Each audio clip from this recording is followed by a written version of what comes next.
Welcome, Curtis, to the show. I'm really excited. So, how are you doing today? Thank you very much. I'm excited to be here and I'm doing very well today. It's a sunny day in Connecticut. Yeah, same here in the UK as well. We had like a most sun, I think, after 20, 30 years of they said in a May, like we didn't have that much of dry days, so which is really, really great. And I think the climate and everything is changing, which is like a good thing for UK weather, I guess. It's hard for it to get worse, right? So that's really Yeah. good. Yeah, definitely. So I appreciate your time and connecting to us and this show. I really appreciate your time for our listeners. So you have like a great journey both in personal and business, and I'd like to start off with your personal journey to become who you are as a dad, as a husband, and also you're a business person right now. So I like to start from very beginning of like a growing up as a child, like how's your upbringing looks like. Did you always knew you're gonna start a business one day, or you're going to work in a finance? And how's your upbringing? What's your background from your parents? Like, are they on the finance industry or something?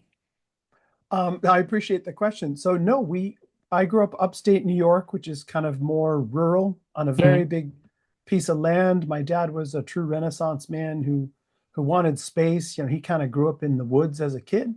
So we built kind of this beautiful home with gardens and ponds. It was really remarkable. So as a young person, I was very much engaged I was outdoors all the time, digging Yeah. ditches and planting trees and exploring, which was pretty wonderful for a childhood. And my parents know, even though I ended up in finance, there was no connection to finance whatsoever. It was really my dad was a country lawyer, my mom was a nurse, Hmm. and it was really finance was because there's so much intellectual challenge and opportunity to prove yourself. So I think that's why I ultimately ended up there. But no, as a kid, it was just a wonderful upbringing. I have four brothers and sisters, and I was lucky enough to be a good student, and I was an Eagle Scout. Just raised Right. with those kinds of community values, giving back. My dad as a lawyer was always on the right side, right? He was always defending the little guy. So Yeah. so I kind of grew up that way with the wonderful compassion and empathy of a nurse and just the values and hard work and talents of my dad. What a great combination to have for parents. Yeah, definitely. And so you studied finance when you went to college, university. Is that like how you introduced to in the finance world? Like how did you land your first job? Yeah, so no, when I went to college, I just had just so much curiosity about the world. We had taken a big trip to Europe when I was in high school, Hmm. my whole family, and it just really opened my eyes. We went all the way from London to Istanbul over a 1 month period one summer, which just really connected with me in such an incredible way. So I said, okay, that's what I want. I want to engage with the rest of the world. So when I got to college, I looked around and I continued my language studies, and then I grabbed economics as the most obvious major and found Yeah. myself loved economics. I mean, from the very first class, just the way the world works, right? Through money, supply and demand. And but like I said, I continued my language studies, so I found myself getting scholarship to study my junior year in Germany, and that really satisfied that incredible bug, that taste for understanding the rest of the world. So when I got back to finish my schooling in the States, I said I want to go back to Europe. I want to go back Right. overseas. So I got accepted to the Johns Hopkins School of Advanced International Studies. So for master's degree in international relations, and I spent my first year in Bologna, Italy, where I've college and grad school where I've met the majority of my longstanding friends. And it was just a wonderful experience to be able to live overseas twice. And then when I came back and finished off my year in Washington, D.C., it was kind of obvious I wanted to kind of stay in that realm and ended up at the Federal Reserve, at Federal Mhm. Reserve Bank in New York. And then that's just a couple blocks from Wall Street. So again, that intellectual drive, the desire to be challenged, the desire to test myself every day. And nothing does that more than, the market, right? Finance. Yeah. So after 2 years at the Fed, I ended up starting my career in finance, which lasted 35 years until Wow. last year when I left that to launch a business as a career coach for young professionals mostly, but now I'm getting calls from all kinds of people, mid-career professionals and people who are just been in the workplace for a couple of years but realize they don't really have the job they want or they can't figure out the direction. Mm. Yeah. Because in my whole career, I just loved mentoring people and I managed teams and just help bringing people up Yeah. and focusing on them. It wasn't about me. It was about what's right for you and how can I help. And Yeah. I said, I'm ready to do this as a full-time job. So not even 1 year ago, I launched my coaching business, Guided Ascent Career Coaching. Yeah, that's great. And over 30, 3 decades in the finance world is like a quite long term. And after that, like you changing and shifting the career, which is incredible to hear. And we're going to get back to that. And I have like a lot of question about like the career changing. So let's go back to a little bit behind about like before we start recording, you mentioned there is a story about like your daughter got disability and there is a lot of challenges you guys had to go through, you and your partner raising a child. So walk us through like is that was your first child? Like, Sure. yeah. Yeah, so yeah, we have two daughters. Our eldest is almost 20 years old. Her name's Charlotte, and Mm, her sister is Claire. She's just turned 16. They're both in our local high school. yeah. But yes, almost 20 years ago, we were just so excited to start a family. We were living in Massachusetts. I had a great job in Boston. My wife was a nurse in Boston.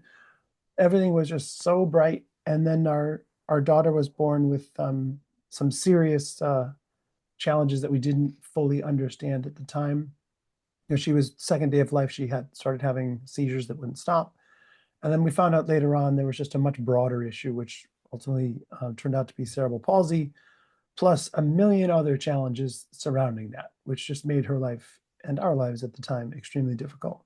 Wow. But what was really neat, and the word journey is really the best way to describe it, was Yeah. and this will be eventually be encapsulated in a book when I write about my journey as a dad um, through those challenging times. I started out thinking my life is over, right? We just thought we were exhausted all the time and this is our life. Our life is just pain and exhaustion and sadness. Mm, And then not too long after that, I said, no, wait a second. It's not why me. It's why not me. Like yeah. I can do this. And maybe even something more than that, something greater. Maybe my daughter chose me.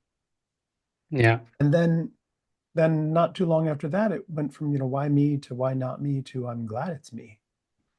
And the full arc of the journey is that I'm really grateful for obviously for my daughters and even for the challenges because they have made me the person that I always could have been, but probably would not have become were it not for all those challenges and not for the way that Charlotte opened my eyes. Mm. Yeah, I totally relate that. I think like you got similar kind of situation like me and my wife gone through 4 years back, and still we are like in a situation because our first son born was 2021, just after COVID, and then he had a brain damage during the birth. He got cerebral palsy, he got epilepsy, he gets seizures all the time. Back then, now he's law controlled. He can't walk yet. He's over 4 years old and he got disability with he can't hear properly. He got sighted as well. So it You is you challenges. actually really can relate to exactly what I'm Yeah, talking about. and totally as a father or as a husband, I know like how much things it goes through without like someone has been through like they cannot actually explain that how much effort it needs because yesterday he had a seven small seizures and we couldn't sleep all night and last couple of nights was like a sleepless for both of us. I have other health issues as well. I have ulcerative colitis, so sometimes I feel dizzy, unsteady if I don't get full night's sleep. I got the symptoms come on, and then that's why like my camera is turned off as well. So it's not like explainable sometimes, and there is a lot of rewards in it. And like you said, like why me? The question needs to be turned around. Why not me? And this is a better way of putting it. And you get the courage, and it builds you a different character. So how's your daughter doing now? Like any improvement you've seen over the years? Yeah, she's strong, she's happy. She's in Yeah. a wheelchair, she doesn't speak, Mm, but we communicate very easily. And she's just a we get these looks from her that just say, thank you, mom and dad, yeah. for all the effort. We do everything we can to make her life as enjoyable and typical as possible, including skiing. And she, participates in road races. She's not running, she's in a like a jog stroller.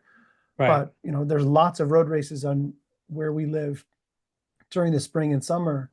And there's a nonprofit that we work with where they just approach athletes and say, look, you can run in this 5K for time, Mm, or you can help out a child who can't run.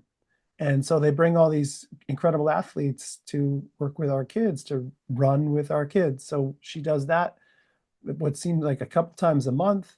We go, like I said, skiing, water skiing. We even took her a couple summers ago. We all went out to Wyoming, and we all went paragliding, including Charlotte. So yeah. there's a poster on her wall, basically of a wheelchair in the sky. Wow. And she just absolutely loved every minute of it. And again, when she landed, she gave me this look like, wow, thank you, Yeah. Dad. Thank you for letting me do this. Yeah, same with my child. Like he cannot say a lot of things. He just uses few words like calling mom and dad and calls his brother. Other than that, like he cannot even say like he wants something, drink, food. He just uses like a kind of sign language. And we as a parents can and know that and identify like what his need or like if he's comfortable with anything. And it's really difficult for like other people to understand that. But same way, like you said, you can see on their faces or the way they feel and treat you like yeah, they're grateful as well. And it's just like we are grateful as well, like having the son like that. Like you can relate with this as well. It's just like a kind of blessing is in the house, like having a children like that. So a lot of people cannot take it. It's completely up to them the way they believe it. But most of the time, like people see in a different perspective, it's just like a blessing. 100%. And we often, we notice it all the time with friends or people we just meet. There's an inspiration that comes from Charlotte and the way our family interacts. They're just like, Mm, wow, your kid is just doing so well, and you guys have done everything in your power. And she changes a lot of people. She right. changes the way they think about the world. Yeah. Yeah. Totally. Yeah, when my family comes around, or we just take my son to theirs, or family or friends visiting, like they see like how grateful they are with their life. Their children is normal, doing everything when they feel like a frustrated, or like or that my child is like too much, like they are too naughty, they're too messing around. Like look at our child, and they're like, yeah, like we are grateful, like what we have. I can't complain anymore. So it changes like a different perspective, isn't it? 100%. And Yeah. again, it helps us all. We have these conversations in our house all the time.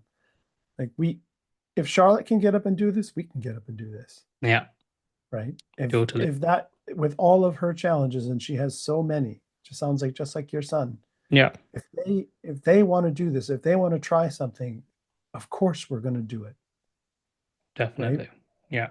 So yeah, so I will never pretend it's been easy. It's been quite challenging. It puts a lot of strains on a family, as you know. Mm, And what you mentioned a couple times is absolutely true. yeah. Unless someone has actually walked in your shoes and has lived a life like this, as much as they would want to understand, or as well intentioned as they might be, there's just no way they are going to understand it. Yeah, totally. Yeah.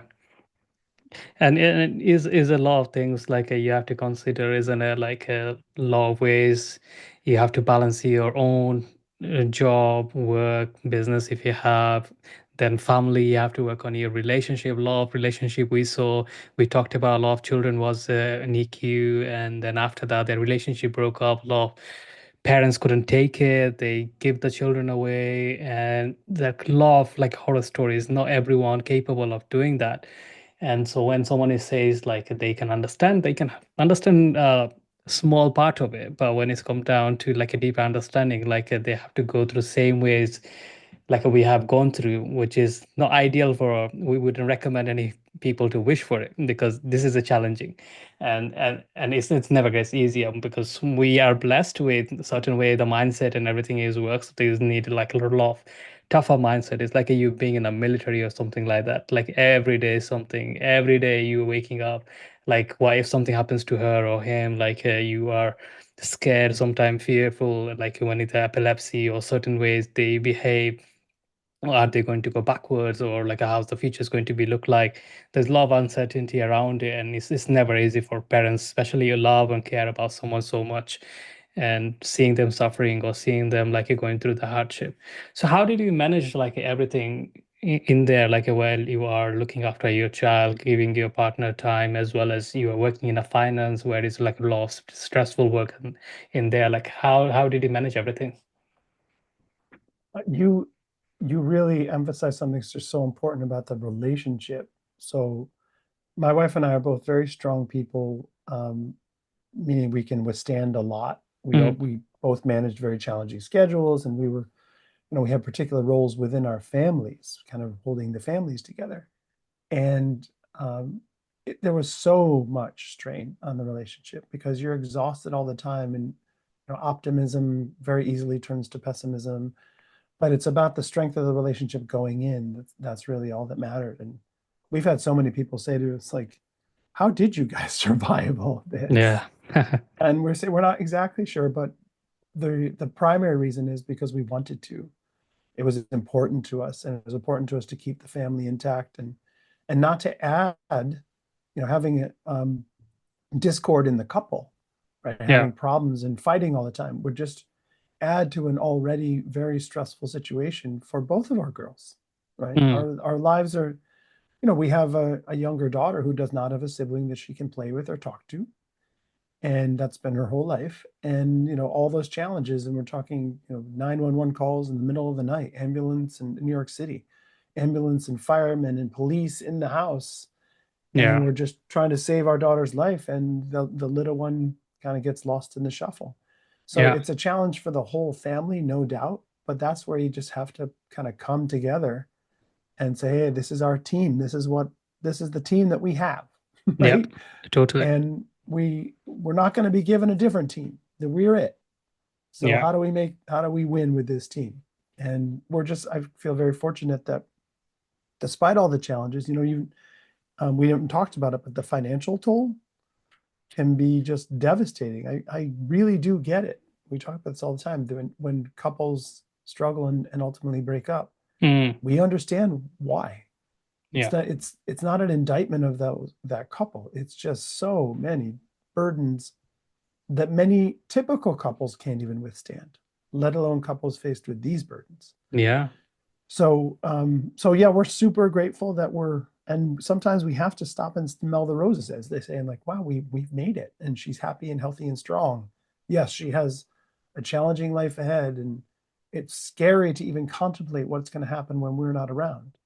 Yeah. So my remedy for that is not to think about it. Yeah. I Totally. just Otherwise, don't. you kind of get like crazy, isn't it? You'll be Like in pain just one day all at a the time. time. One day at a time, I think is better way to approach it. Yeah, and just, we're doing what we can and for her and for our whole family, and it's going to work out. That's really Yeah. the way I have to think about it. Totally.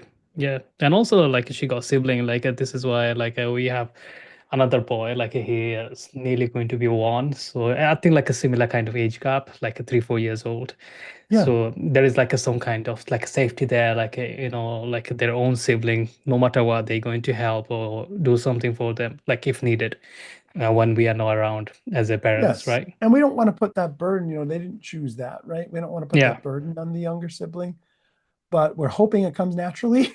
We're Yeah. hoping at some point she says, I'll be there for Charlotte. But we're not trying to force any of that. And that's a really important message as well, because again, we have to be very understanding of normal feelings. Mm. And our daughter, Yeah. when she was young, Claire, the youngest, came to us many times saying, this is unfair. Why did Yeah. I have to have a sister with these challenges? Why can't I have a normal sister? And that's a very reasonable thought. And rather than tell her, you shouldn't talk like that, that's your sister, Mm. that's me. No, we said, we get it. we felt that way many times ourselves. Yeah. And but this is the situation we have. We have to make the most of it. And how lucky is Charlotte to have us and you in her family? Yeah. And so to forgive her those feelings, because those feelings are perfectly natural, as opposed to punishing her for them just because they I don't know, they paint Charlotte in a difficult light. Yeah, they're just learning, isn't it? Like it's someone like seen everything different way, and then in your house is different way, and obviously you're gonna get the questions, and they are growing up. Like when someone is 30 years old, 40 years old, their perspective would be different than when if someone is just a teenager or like a young children, like 5, 6 years old, and that's going to be completely normal. And this is our responsibility as a parent, like educate them rather than like punishing them or like how could you say that such a thing. Because they are learning, like they going to school, they seeing their cousins and everyone normally doing everything with their siblings, and while we they come to home they see their brother or sister is different way, and they're unique, and sometimes like you as a parents giving them more attention, more time, because they need that attention and time, and sometimes they feel like they're getting neglected, which is in reality it is not the case. Is demanding for other people like who got the disability, they need more time and attention looking after. 100%. And again, there are issues that come from that, right? That Yeah. come from there's some trauma that comes from that. Yeah. That, not being able to be there all the time during challenging situations because we're focused on the child who might not survive. Yeah, definitely. And so, and then we talk about that with Claire, with our youngest. We say, we know you've had it really hard. And she's even said, I have the toughest life of any of my friends. Mm, And we say that's absolutely true. And look how amazing you turned out. yeah, it's So totally. yeah, and it's challenging. I would say I'll just represent men for a second. Sure. I think it's challenging for guys to just be quiet. I'll say it's challenging for me to just be quiet and accept the feelings. Dads always Yeah. want to solve problems. Yeah. And instead, I just need to just not suppress feeling, just accept them and listen. And over time, I'll eventually get good at it. Hmm. Yeah. After 24 years of marriage, you think I'd be better? Yeah, they still got time, you still got the time. That's right. And like I We, said, we're all still together. So that's a yeah, good sign. yeah, totally. Yeah, I get that, and that is the thing. Like we take a slow and steady, and this is like a lot of things to learn in between. Your daughter teaching you so many things. My son is teaching me so many things, and we are still learning from them how to live our life in a better way. So, which is really interesting. So, what actually made you like making that change from finance industry to like being your own boss, coach, you trying to help others? And like letting the go of like over 3 decades of something you build up. Yeah, I think it was a long time, and I've just found the most enjoyable aspect of my work was obviously the people, Hmm. because I the intellectual challenge, it's wonderful, and I satisfied that. But I think it was really helping other people rise, helping build a team, recognizing talent, and just say, hey, I can lend my perspective in a way to help you. And what's interesting, talking about this whole journey, I think it may be just all designed this way that I with my coaching, with my mentoring, I always brought this technical perspective and this, I've been in the interview room 500 times, so I know how to help people prepare for all that and think about their careers, and I can think strategically.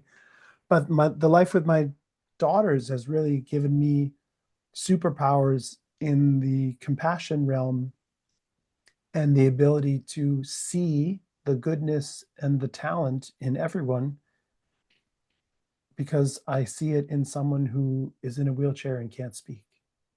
Yeah. So I think my life has brought together these skills that are essential in a really successful coaching relationship. And I can't imagine many people offering that combination Yeah. from that much real world experience plus the experience and compassion that's been developed as Charlotte's dad. Totally. And how's your journey been? Like you've been running the company for over a year now? just under a year now, and Okay. it's really starting to work really well. And the referral business is so interesting because I started out working mostly with college students Hmm. because getting a job out of college now is incredibly challenging. Yeah. Half of the students graduating today over the past 10 years are taking jobs that don't even require a college degree. Right. So they're unsatisfied, they're underpaid, and if they are not able to correct that situation quickly, they remain that way basically for the rest of their careers.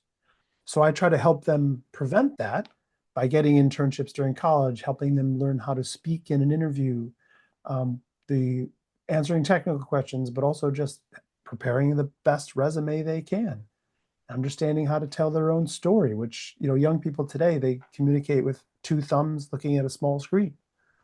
So Yeah. communication is what the companies are looking for, but it's not what young people are offering.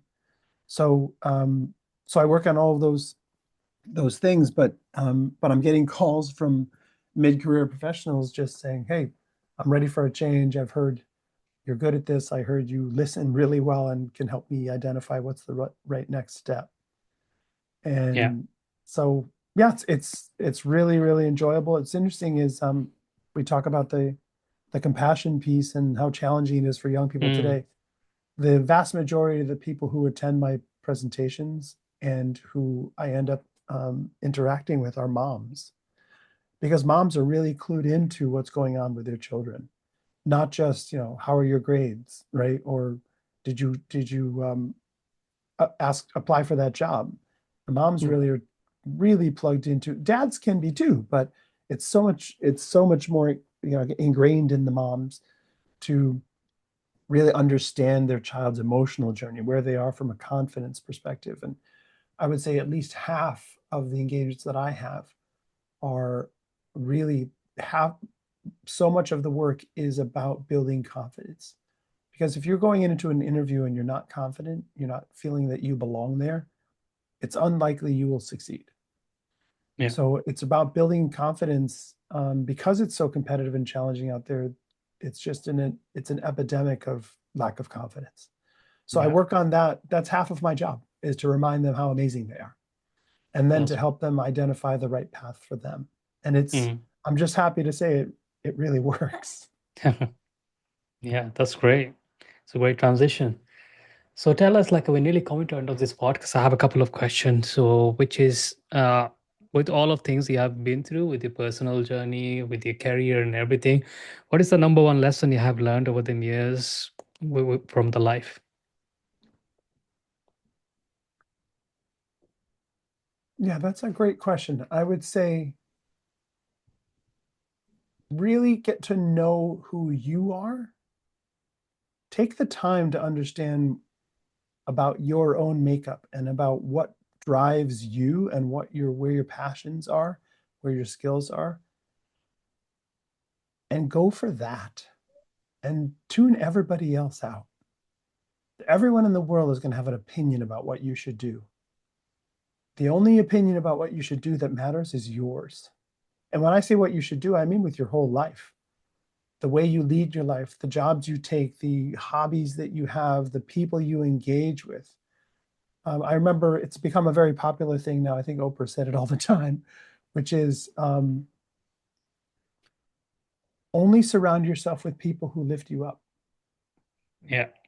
And that can be challenging, right? Because we're obviously in families and schools and all these different groups that are kind of are not of our choosing. But when you can, choose to surround yourself only with people who make you feel better about yourself and who you can learn from, Mhm. and just believe that you were put here for a reason and go for it. Find that reason and go for it. Don't live a life of I wish I had or I should have done. Yeah, that's great. So I have a last question for you about an advice you can give to our listeners today, those who's listening, if they want to make some changes in their career or they want to follow their passion. What is the number one advice you can give them on their career path? Yeah. So what I have found is if you're in a situation where you feel like you're sacrificing who you are or your values, and I will say I've been in that position, it's time to go for a change. You never want to sacrifice your values for someone else. You never want to you never want to go against what you believe in for a paycheck. It's time for a change. And what's the great news is there are lots of people in the world who are aligned with you and your values. And there are lots of other paths you can go down that will be really suitable for you and will make you happy and give you a fulfilling life. So never believe you have to stay where you are just because it pays the bills if you're miserable. Believe that you're good enough to make a change, and if you focus on it, you can identify the right change to make. Yeah, that's great. Thank you so much for sharing that. So, Curtis, we are nearly coming to the end of this podcast. So, before we wrap up here, if anyone wants to learn more about yourself or your business, where's the best place to find you? I appreciate that question. Thank you. So I'm all over the social now. I'm on LinkedIn, just my name, Curtis Butler. I'm on Instagram at Curtis A. Butler. And my website, if you just want to see more about what I do, it's really easy to remember now. It's jobreadygrads.com because I want to get my grads ready for jobs. So that's jobreadygrads.com. All right, that's great. Thank you so much for your time and sharing your valuable lesson with our listeners today. I really appreciate you opening up, telling your story, your business, your personal life. So, I wish you very best of luck with everything you do. And thank you so much for your time today, Curtis. My pleasure. And I wish the same for you. I really hope things go well for you and your family. I really appreciate that. Thank you so much. Thank you. Have a great one. You too. All right, guys. Thank you so much for listening to this podcast episode with Mr. Curtis Butler. I hope you enjoyed the conversation. If anyone wants to learn more about him, you can find him on social media platforms and also his website. I'm going to put the link on the description for you to get to him easily. Until then, talk to you in the next episode. Take care.